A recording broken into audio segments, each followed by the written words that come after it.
the cuss words out now. Before we Good thing we go. don't curse, so we can start right away. Exactly. So we Can are I just be live, honest for a everybody. second, John, before we go live? Do it. We're I'm already having live, a but frustrating day. a Frustrating day frustrating today. day. But Hey, you know what? I'm happy to be here because this usually helping people is what alleviates my frustration. So I'm excited about today's Q&A because it's the medicine to my symptom. I love it. I love the transparency, man. I think that there's some people that would just want to put on a let's just act like we're cheery all the time and every day is perfect, and it's just not reality. So I appreciate Yeah, man. your forward thinking and just being like, hey, sometimes you have frustrating days. Yeah. If I've you've had ever some had a frustrating frustrating days. day, go ahead and say you've had a frustrating day. I'd like to know that I'm not alone in the frustration of Really? Me life. too. So go I ahead and would put like that to in the know. comments. If you Yeah. ever been frustrated, say, yeah, I've been frustrated. Let us know. If you're watching live, type the word live. If you're having a great day, help cheer us up. When you have great days, we have great days, right? So, all right, good stuff. So we're here to do just a Q&A session. So we don't have an agenda for you outlined. We have been getting a lot of questions in over the last couple of weeks that we haven't been able to answer live. So if you guys if you don't have any questions today, we'll just try and answer some of the questions that have been coming in. But take advantage of this time right now. We're here to answer your questions. That's what we do this Q&A session for. It's a question and answer. We want to help you out. And so drop those questions in the chat right now. Let us know what you're struggling with. Really what we'd love to show you is specifically if you have questions around how to get students into your school for free. We've got some awesome strategies on that we can help work through. But if you have questions about that specifically, definitely would love to answer those questions. But it doesn't have to be about that. It could be anything. Whatever challenges you're facing right now as far as getting students in the school, whether it's through free avenues, through paid avenues, if you've been trying to run ads or if you got a website that's not doing anything or whatever it is. We'd love to answer those questions for you live here. And we're going to start compiling those questions as they come in. But let's just start out with just saying like, hi. I can see people are watching. I can see we have people on live. If you're on with us live, just say hi. We're not going to like spam your inbox with a million messages if you just say hi to us. We just want to know you're on here. We want to interact. But more importantly, what I know for a fact is engagement increases the value you get out of this. So if you're here watching, just by typing hi, you're going to increase the value you get from this. So, and if you do more than that, if you take it a step further and actually ask a question, man, is the value going to go up for you? Because you're going to see, we'll answer the question. We're going to be totally transparent. We're going to give you the best answer we know. We might be able to point you to some resources. So, the engagement is, of course, it's good for the Facebook algorithm and it helps more people see the live stream and blah, blah, blah, blah, all that stuff. But really it's about you who are watching this. And I see a number here of people that are watching live, and I'm hoping to see that many comments, at least the hello or a hi. Just let us know you're with us. We're here. We're putting ourselves out there just to answer your questions. And we just want to know you're here. So we'll say hi. We'll say hi back. How about that? How about that? Yeah, I think, John, if you're good, we can dive right in. I did get some questions that came in, a lot of people messaging and commenting on the posts and sending me messages. So lots of hellos coming in. Thank you, Kathy. Appreciate it. Glad you're on. Kathy and I haven't talked before, so I'm excited to see if Kathy has any questions. But we had a question come in from Cindy Joyce. She wanted to know if she were to launch new marketing, specifically Facebook marketing, a proven system, because she's going to be joining the Student Magnet in a couple weeks, which is very exciting for her. Awesome. Does she need to revamp her website? Does she need to get a new website? How would you kind of say, John? I think that it falls in the tier of a lot of questions like, all right, I want to grow. What's the first thing I should do to grow? Because I think that kind of connects to that. Totally. A lot of avenues to go. I'd say if you're looking for the fastest, easiest, cheapest way, forget about the website, forget about all that stuff. Focus on the Facebook ads and just get through. If you join the Student Magnet, hallelujah, because that's the fastest, easiest, best process that we know is to get Facebook ads set up. So good for you on joining that. If you haven't joined that yet, just let us know and we can help direct you and see if it's a good fit for you. But definitely do not have to do anything on the website. In fact, we've had a lot of schools that joined the Student Magnet that didn't even have a website, or they had a website from like literally like 1997 that still had like, just the weirdest looking. You remember what websites looked like in 1997. It looks like that. So you don't have to worry about that. Just, once you get into the training, just bust through all that. You'll be in and out of that so fast and have some ads up and running, because the way that the Facebook ad, just to kind of give some more detail on that as people are joining the live streams. I see we got some more coming on. Welcome everybody for just joining us. We're basically answering the question of, what's the best, fastest way to get students to the door as far as marketing goes. So definitely Facebook ads. The way we set up our Facebook ads, it never ends up on your website. It all stays on Facebook, which is what Facebook loves. They want more people to spend more time on their platform, because that's what they're all about. The more time you spend on there, the more eyeballs they have on other ads. And so that's how they keep it. So the more that they can keep you on their platform, the better. And so that's where the way we set up the ads is we keep it on Facebook. They'll click your ad. It'll open up a form on Facebook. It'll pre-fill all their information. So if you're advertising to moms, for example, like a free week of whatever you teach, they'll click the ad. It'll pre-fill their information with what they already have filled in on Facebook. They just click submit, agree, boom. Now you have their information, and now you're able to follow up.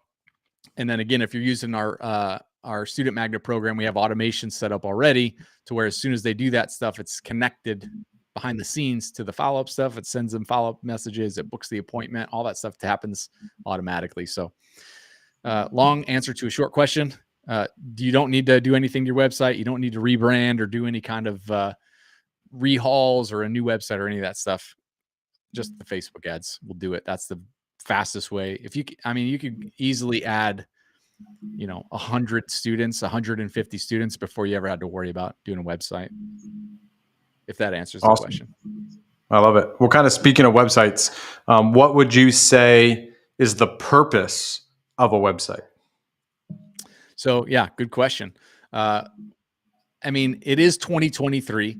So I think if you don't have a website, no one's going to know you exist. So obviously that's sort of like the base, like you got to have a website if you want to be like a credible business. But the purpose in my mind of a website is to generate students, right? It's like a billboard for your school that is there. And there's a lot of side things that it can do. Like it can give information to current students. It can serve as like a membership portal. It can serve as a place to collect payments.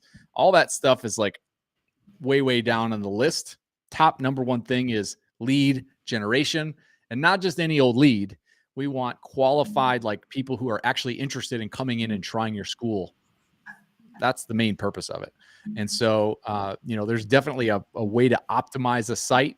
I don't know that we should get into all that on this particular, but if you have questions about that, like specifically about how to optimize the site, I'd love to answer those questions too. But as far as I get into that, I don't think I will.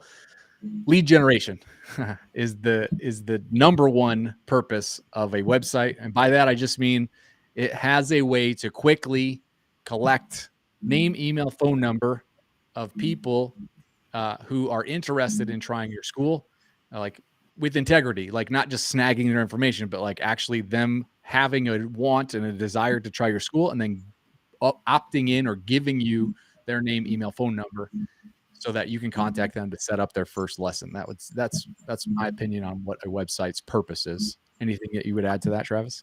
No, I think, and a lot of this can feel overwhelming because everybody's in a different spot. So if it's something that you're like, all right, well, based on where I'm at right now in my school and trying to get students, if you're kind of not sure what exit ramp or what on ramp you're supposed to be taking, just go ahead and type the word game in the comments and we'll just connect with you and see where you're at and just kind of give you some free advice onto, what specifically is going to work for your location and your needs. If you just type the word game, because we've helped, it's probably almost 450 school owners at this point, really just grow their schools consistently every single month. And everybody's in a different spot. It might be a website, might be Facebook ads, might be different tuition. Everybody's in a different place, but we do know the proven process for really all of those things to get you in the right direction. So sometimes it can feel overwhelming. So that's our whole goal of this group, and our whole goal of maybe doing a call with y'all is just to provide clarity. We love providing clarity so people can see, all right, here's the path that I need to take. Here's the GPS of how I'm getting to where I want my school to be. So that's all I would add Exactly. to, because it can get like websites and Facebook ads, and it's like it can feel like, all right, that's great, but I still don't necessarily know specifically what works for me or what needs to work or what I need to do.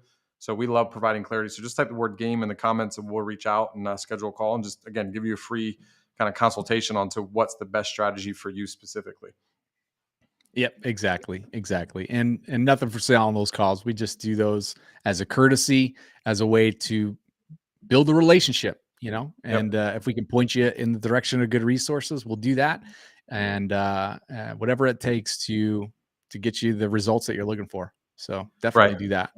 I think of those Awesome. as like, hey, I'm an expert and I just met you at a birthday party and you're like, oh my gosh, Travis, that's what you do? Like, yeah. Hey, why don't we grab some coffee and talk about you? And so that's really kind of how I look at those game plans, is like, if we just met in person randomly, we had a mutual connection and you realize that I'm an expert at what you need.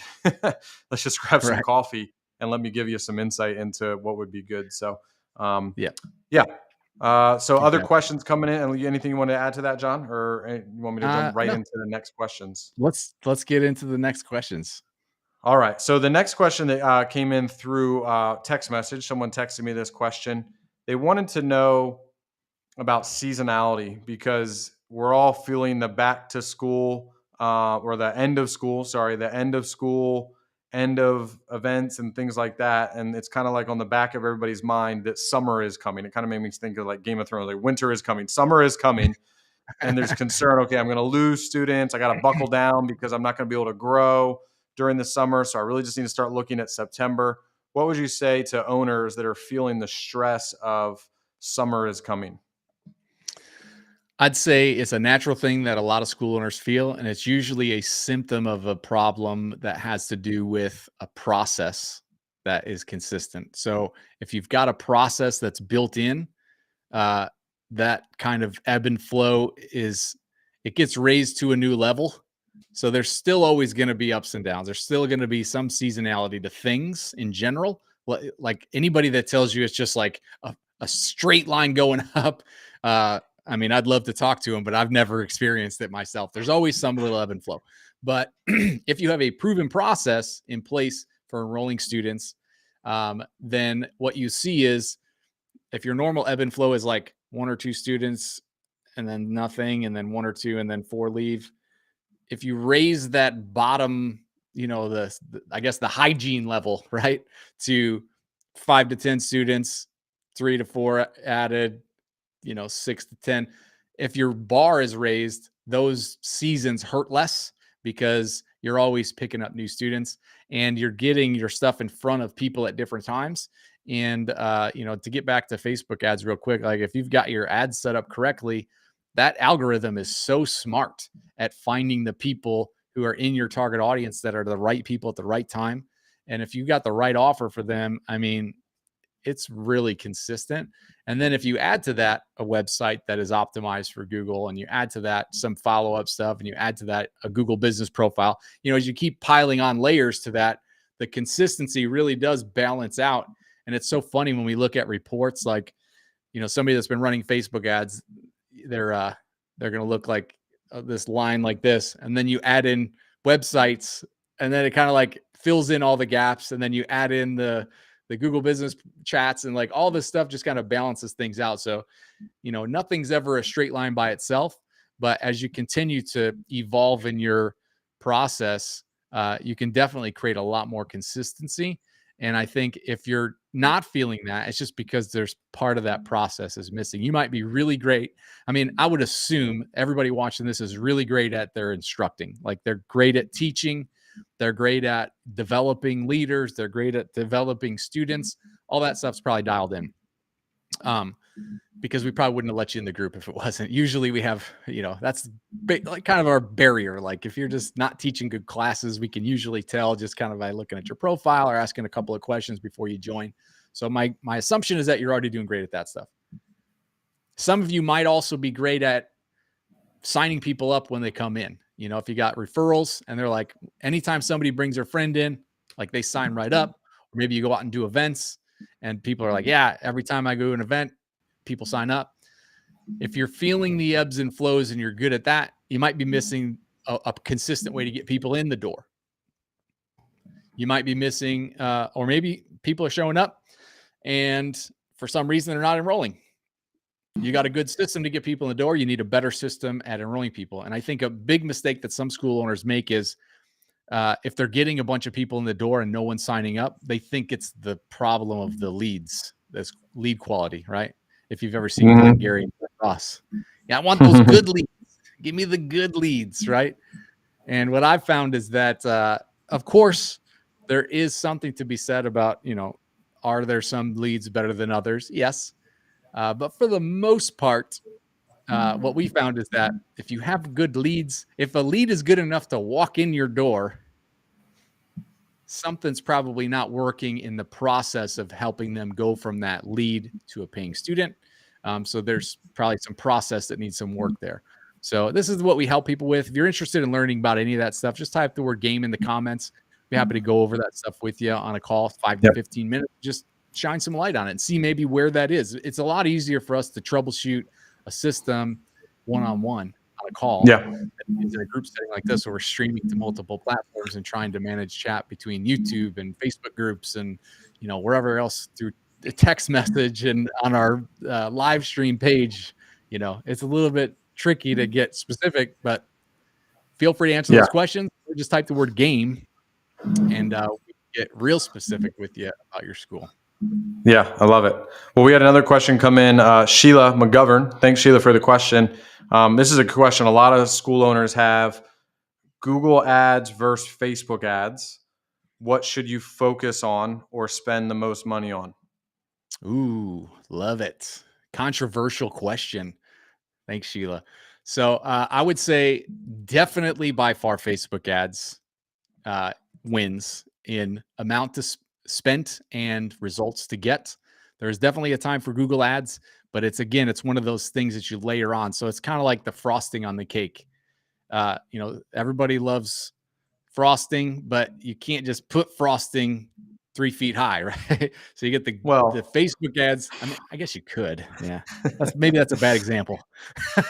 What day of the week is it? Is it Saturday? Because that's cheat day. If it's you could maybe do it.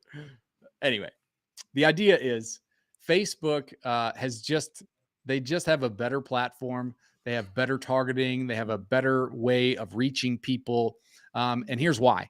When people go on Google, if you're paying for Google ads, there's 2 different ways to pay for Google ads. You can do display ads, which are the kind of ads that when you go to a website and then you see like an ad on another website for something like, maybe you did a search for like buying a new grill, and then all of a sudden every website you go to, whether it's a news website or it's something else, you see ads for grills. Those are usually called retargeting ads, but they're known as display ads, which means they just kind of pop up all over the internet. Then there are search ads, which is when somebody goes to Google and they type in, where can I find a restaurant near me? And then you see ads for the restaurants. So that's a search ad. Search ads are always going to be more expensive because the intent of the person searching is higher than just displaying it to somebody on a website, right? And so it's going to be more expensive, but it can also be valuable. You're limited by the number of searches that are happening in your area. And then the bidding, the process of all that stuff gets complicated because it takes into account competition, and it takes into account what the volume of search is. And so it's inconsistent as far as being your only or first strategy. This Google ads I'm talking about. Whereas Facebook ads, the thing about Facebook ads that's so genius is that they spent so much time figuring out how to get people to spend time on Facebook before they ever even sold ads. And that was super smart of them. Whether it was intentional or not, I don't know. But like, they have engineered Facebook to make you want to spend time just scrolling, right? And what the Facebook ads do is they just pop in there and they look like a post. So they really kind of blend in. The only way you can really tell between an ad and a post is a little thing that says sponsored in super light gray letters. if you now you could make it look like an ad, which is another mistake a lot of school owners make, is they'll put like a bunch of text on the picture and they'll make it look like a flyer and they'll make it like special, come, blah, blah. You know, they're trying to make it look like an ad, and that's actually what gets people to just scroll even faster past it. If your ad looks like just a normal post as people are scrolling through, it just kind of blends right into the platform and it gets people to look at it. There's so many people, I guarantee everyone watching here, there are 50 to 100,000 people, 50 to 100,000 women, I should say, probably more like 100 to 200,000 people around your school right now, no matter how small your town is, that you could display your ad to infinitely for the rest of time and max your school out, fill up every class just on Facebook ads. I guarantee that audience is there. And so we always start with Facebook ads. Plus, their tracking is better. We can really see, what to expect, how many leads we should get, what we can spend on those, and how to really monetize it fast. And the other thing is you're getting in front of people who Google would never get in front of, because Facebook has this little thing. Even though there's all these privacies and data law, all this stuff, and the iOS 14 update, maybe you heard of that if you're really following the digital news, where all of a sudden Apple stopped sharing information about the users with Facebook. Even with all that stuff, Facebook knows so much about the people on their sites because most people allow it. Like they'll go to a website and then that website does a thing called cookies, which goes on your computer and sends information back to Facebook and Facebook pixels. And, if you're clicking on ads on Facebook for other things, it tracks that. So it knows all about the people on there. And so when you go into Facebook as an advertiser, as an individual, it's almost like, ugh, do I want Facebook knowing that much about me? But as an advertiser, you're like, it's Christmas, because you can say, show this ad to people who like this, and it goes in front of those people. So Google doesn't really have that kind of technology as far as the targeting, and they charge more still.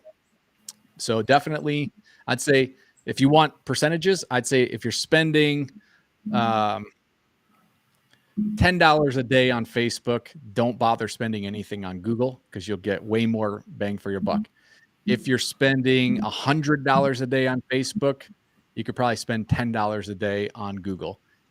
About 10% of your Facebook budget go to Google. So hopefully that's helpful. I don't know if it was too detailed of an answer, but. So kind of to just give some straight clarity for people that aren't in the weeds of Google and Facebook, I know this is going to be an average and this is going to vary a lot, but in your experience, John, because again, we've helped so many schools do this. We know we let numbers really decide our decisions. This isn't just like, oh, we're making this up. We let numbers dictate. If Google was financially better, then Google would be it, right? So from a numbers standpoint, what would you say is the average lead and or student enrollment cost in Google versus Facebook? Perfect. Good question. Okay. So I would say from both platforms, you're going to see about 10% of your leads actually turn into students on average. So that might be devastating to some of you where you think, oh my gosh, 90% of my leads are just going to be nothing. Yep. And that's pretty much that's been the crux of it for as long as I can remember. I mean, we used to do postcards and that was even lower. If you sent out 10,000 postcards, you'd be lucky to get a 0.5%. So 10% is amazing. So if you think about the lead cost, it really gets exponential, right? Because if you can get leads on Facebook for, let's say, $10 to $20, that means you can pay $100 to $200 for a student, right? But if you're getting leads on Google, which the average is probably 30 to 60, that's a huge difference, right? That goes from $300 to $600 per student, depending, right? And so now we've seen some schools get leads for $5. Even to this day, I used to think that was just a fantasy of 2015 to get $5 leads.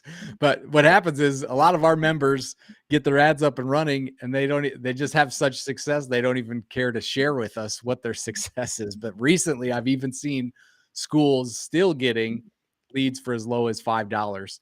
Some schools have to pay upwards of 20 to 25.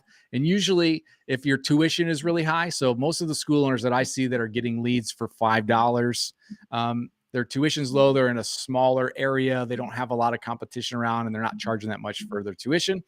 And they shouldn't be, because the area is low. Whereas on the other side, you've got schools that are in like really high income areas where the demographics can support a much higher tuition, and they're charging $300 a month, and they're probably paying $25 a lead because they have more competition, not just with other schools, but just in general, more advertisers are targeting that audience because it's a more affluent audience. People are making more money. There's more restaurants. There's more everything in the area. So naturally, the cost is going to be higher. But because their tuition is also higher, the percentages balance out. So what we found basically is that if you have a good system in place, Facebook ads are definitely going to pay for themselves, because if you pay, let's say, $15 a lead, as that lead comes in and pays for a paid trial, it basically is paying for like 5 leads if you sell a paid trial for $67. So when you have that system in place, if 1 out of 10 are going to become a student, that means 2 out of 10 are probably going to pay for a trial. And if 2 out of 10 are paying for a trial, those 2 are going to pay for all of your ads on Facebook. So there's this kind of flywheel effect, which is why we love Facebook too, because it kind of pays for itself if you've got a good system in place. Whereas That's Google, awesome. it's a little less predictable. The leads are more expensive. I'd say if you know what your lead cost is on Facebook, you can probably 2x that, and that's probably what it's going to be on Google. Of course, they're going to be a little bit higher quality because, again, they're people that are actually out looking for whatever you're teaching. And so because of that, the show rates are higher if you set an appointment, and enrollment rates are a little higher because they're already looking for it. They're kind of past that decision-making process. I'm talking about Google search ads, by the way. I don't really recommend doing any display ads on Google unless you really have a high budget already on Facebook, and then you're doing a little bit of retargeting, like a tiny little amount. So hopefully that's quantifying. Yeah, hopefully. And if that doesn't answer your question, Sheila, just give us a thumbs up if that does give you some more clarity. Or if anybody, if you're getting value out of this, go ahead, just type us value. Feel like, we want to make sure we're giving you what you need. So if this isn't what you need, say, hey, Travis, John, I need something else, man, and tell us what it is. But if you're getting value, if this is providing clarity, just give us a thumbs up, or if you could comment value, that just, again, tells us, hey, this is what's helpful for you as a school owner. And if you have any other questions, sorry, I lost my train of thought. Questions were coming in. If you have any other questions, go ahead and just throw them in the chat. This again can sound like a lot. It's like, all right, that's a lot. We really have all this dialed in. So all you can, our schools that use a student magnet, they don't even really have to worry about all this stuff. They can just follow the recipe. I call it the macaroni and cheese method. They just follow the macaroni and cheese recipe, implement the steps, and students come in the door. They don't have to sit there and be like, well, my Google ad spend needs to be 10% of what's my audience. Like, it's just follow the steps and get people in the door. So if that's something you're looking for, that's kind of just built up, just type the word game in the comments, and we'll talk about, hey, is it something that can help you, your school, your students, more enrollments coming in the door. So one question that's been coming in a lot, John, and so far this is the last question I have. So if anybody else has questions, please feel free to put them in the chat. Is the idea that sometimes they're running into students and families that are causing culture issues in their school. And I know we talk a lot about in this group, hey, getting more students in the door, right? How would you help a school owner that's dealing with really a culture clash, I would say, in the instruction, whereas maybe it's a student or a parent of a student, or maybe a couple students just aren't getting along, and it's creating cultural issues? Because we all know culture is really, really important, right? If I have 300 students that are of different mindsets and different values, that's going to be constant conflict. So how would you address any type of culture issues that are creating conflict within the school itself? I love it. It's a great question.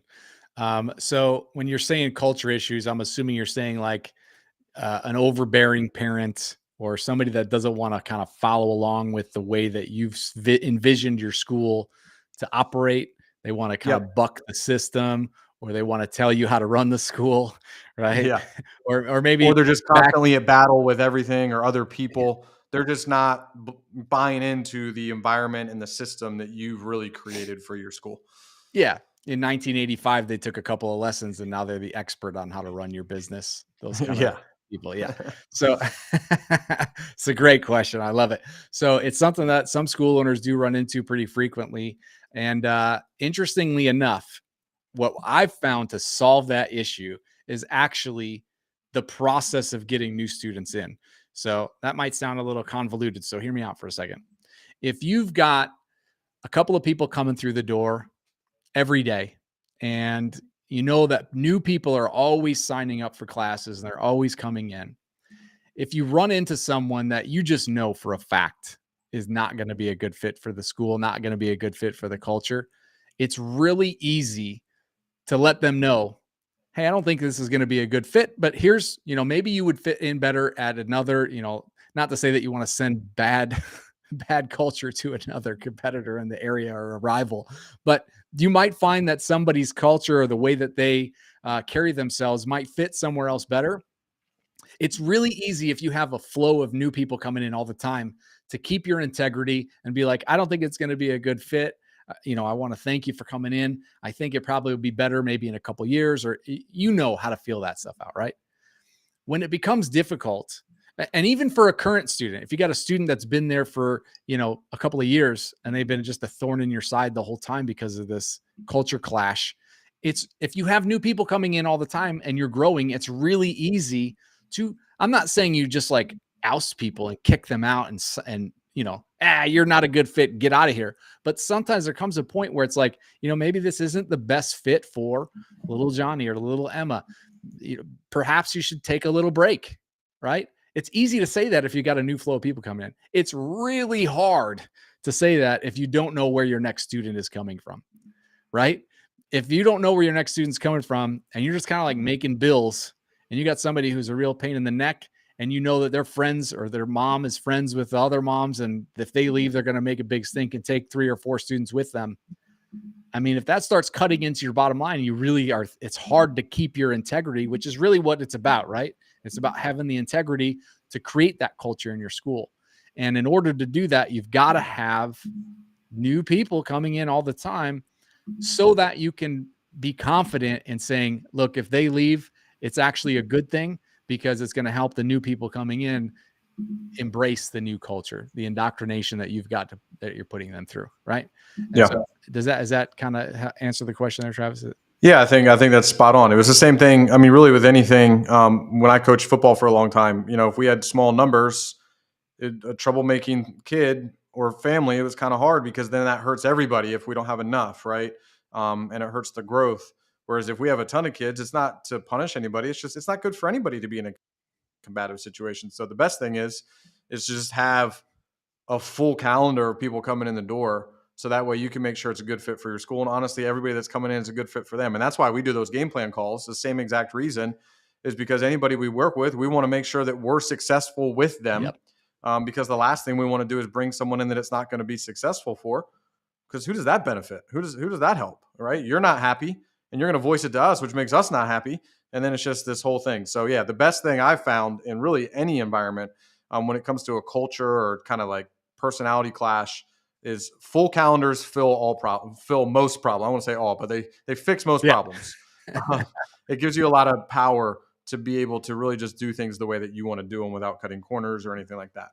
And kind of speaking to that, Angie had a question that came in. And again, this is last question I have on the list. Unless someone else has it, go ahead and put it in the comments.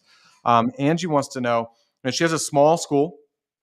How can she make it stand out against larger schools in her area? I love this question because it's I just right in the wheelhouse of what we've helped so many people do, John. So how would you tell a small school owner, what would you tell them to do to stand out against the larger entities in their community? All right. I love this. So this is really kind of what we specialize in is smaller schools standing out amongst larger ones. There is a section of the audience in that city, wherever you're located, Angie, who would rather attend a smaller school than a big school. And they are looking for that more intimate, more kind of like hands-on small class approach that the bigger schools can't deliver on, or just the perception. maybe some of the bigger schools can deliver on that, but the perception of a good portion of that audience is looking for exactly what you are offering right now. So in order to stand out, really you just have to become known in that community. And the number one way to be quickly known is a simple Facebook ad for a free week of classes. And if you need help setting that up, we can definitely get you tuned in on that and show you the exact method for that. That's going to get your name out in front of enough people, more people than you can probably handle. Just a simple Facebook ad for a free week of lessons. And we can show you how to implement that. We have definitely some strategies as far as, because there is a process around it, right? If it was just as easy as slapping up an ad or boosting a post for a free week and filling up your school, everybody would be doing that already. So there's certainly a process around it. If you're interested in learning about more of our process, we'd love to get on a call with you. Quick game plan call, 5 to 15 minutes, nothing for sale, but we can actually help dial in and see maybe there's some other aspects of your school that we could even help more as far as helping you stand out from those larger schools. But I would say if you're just looking for a quick tip, definitely getting yourself in front of that audience, because that's really what it comes down to. And what's beautiful about Facebook is Facebook doesn't care if you're a big or a small school. They're gonna put your ad right there. Probably if you set it up the way we show you how to set it up the right way, you're going to get in front of people even more than some of those big schools. Because what I found is that some of the really large studios, they don't really know much about Facebook advertising. And so you could really kind of come in and sort of like an untapped audience there, because a lot of those larger schools are kind of banking on past experience or just banking on their reputation, word of mouth, referrals. And they've gotten to a point where they've kind of like grown to the point they want to grow to, and they're not really growing anymore.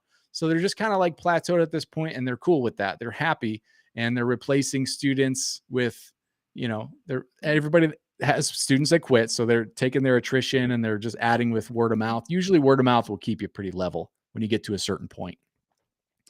So I would say, definitely. I mean, I've talked to a lot of big school owners, and they're doing 20, 30, 40, 50,000 a month in revenue, lots of students. And they have Facebook ads going, and they don't care if they work or not, because it's just they have other stuff going. Yeah. So they're not even like utilizing the system or Instagram the best they can with their marketing. Mm-hmm. And like John said, Facebook doesn't care how big your school is. And if you think about another model that if you need evidence that there's a demand for that, look at private schools. We live in an area in Georgia where the school systems are amazing, and people are still willing to pay $20,000, $30,000 a year for their kid to go to a school because they want their kid in a classroom with 10 other students instead of 30. Even though the private school is an amazing school, has all kinds of resources and things like that, people are paying top dollar to get their kid in private school because they want that individual specialized attention that your school can really provide. So I think there's a huge advantage. If you can get an ad in front of people, you'll actually be surprised how much people appreciate that you're going to give, in their mind, more attentive instruction. And that's not a knock on the bigger schools or anything like that. It's just that's how some people will perceive it. There's a huge subset of people in your community that want a smaller private school. There's a huge subset of people in the community that want a larger school. And the larger schools can't meet everyone can't meet everyone's needs. So we just need to get a message in front of people that meet what you're looking for and what you offer. And it's really simple. So if that's something that you kind of would like to explore a little bit more, what that would look like for your school, just go ahead and type the word game. And I'd love to talk to Angie and just see how things are going at your school and see if that's the right path for you. It might not be without getting too detailed into specifics, which is hard in chat message, comments on a video. Right. So definitely just type the word in game and we'll find some time to chat. Cindy has a question. Cindy also is planning on to join the student magnet here soon. Nice. She wants to know, what about Instagram? Yeah. And I can connect the idea of Instagram to Facebook if you can kind of dive into that. Yeah. I sometimes, like you said earlier, I'm in the weeds of it. So I forget sometimes that it's not common knowledge to know that Facebook ads actually includes Instagram. So when you run an ad in Meta, so Meta is the parent company of Facebook and Instagram and all sorts of other kind of tech things. So Meta Business Manager is where we run the ads for Facebook, and we automatically send them right over to Instagram too. So Yeah, it's synonymous, I guess. Facebook ads, Instagram ads, it's pretty much the same thing. What's nice about the Meta Business Manager is it lets the artificial intelligence decide where to put the ad based on where it thinks the audience is going to be. So some schools will see more traffic go to Instagram automatically. Some will go more to Facebook automatically. If you set it up inside a Meta Business Manager the correct way, um, it just lets the machine do it for you. That's a great thing about advertising. It's a great time to be alive, really, because machines are making things so much easier to do things. You know, Travis and I were just messing around with some artificial intelligence earlier, and it saved us like 3 hours of work just in like 10 Right. minutes. You know, so it's a Yeah. great time to be alive for advertising and business owning for sure. So we'd love to plug you into those resources. Just type the word game and we'll get you set up on that. And Absolutely. And yeah, just to kind of reiterate the idea of Instagram, we always use Facebook synonymously because it's the owner. We just let the algorithm smarter than us. So for us to sit there, hey, this is definitely going to work on Instagram, or this is only going to work on Facebook. Just let the algorithm owns it both. So just put the ingredients in front of the chef and let him make the dinner, and that's kind of what the algorithm does for us. exactly. So if it's gonna determine there's a good audience on Instagram, it'll do it, and it'll drive traffic on Instagram. If there's a better audience on Facebook, it'll do it. And the nice thing is, for people that are on our student magnet, they don't have to like guess like what am I supposed to do here. Literally lay out step by step. So Cindy, when the student magnet starts for you, you're gonna have everything's gonna be really just mapped out for you with the end result of getting people in the door, whether it's Facebook, Instagram, all those types of things. It's just going to be mapped out for you, so you don't have to figure it out. You can just focus on people coming in the door and you getting them enrolled in classes. That's all. Definitely. Awesome. Is that it? Is that all the questions we got? Let me just double check here. Looks like I was just messaging Angie because I know she's excited to chat. Yep. Yep. Cindy said that's what she was thinking, but So yeah, Angie, that's just us because we just get caught up in the system of the owner of Facebook. But yeah, right. Exactly. definitely connects with both. So that's all I see, John. So that is, I think that's it. A wrap for the Q&A. Sweet. Thanks for everybody for your questions. Yeah. Definitely provided some energy for me personally. I know we talked about being just frustrated at the beginning of the call, but anytime I can give somebody, reminds me of a pastor of mine in Florida. He told me once, hey, be what you need. And sometimes when we need someone to build us up, we should just need to go out and build other people up. And that actually fills us more than if someone were to try to build us up. So hopefully what we did today provided value and built up your confidence and brought some vision and positivity to your day about what's possible for your school. If so, and if you want to talk more, just type the word game like we've said, and we'd love to just chat about what's going on. I love learning about school owners and what they have going on. So that is what that's for. I don't know if you want to touch any more on that, John. No, I think that's great, man. I mean, yeah, if you're interested in jumping on a quick call with us, type the word game. And if we can add any value to you, just let us know in the comments. Also, I think we forgot to mention a lot, but even though this is a live Q&A, if you have questions that come up and you're watching the replay, type those in the comments and let us know what your questions are. And we're happy to just jump in and answer those questions via chat, or just type the word game if you're watching the replay, and we'll jump on a call with you and we'll get those questions answered with you live. So awesome. I think that's good for me. We're 45 minutes in. It was a great session. Got a lot of questions answered. So hopefully you guys got some value out of this. And we're here every Monday at 2 p.m. Eastern time. So thanks for joining us here. And it's always a great time for me. I always love being on these Q&A calls. This is my favorite type of live stream that we do. So hope you guys got some value, and we will see you next time.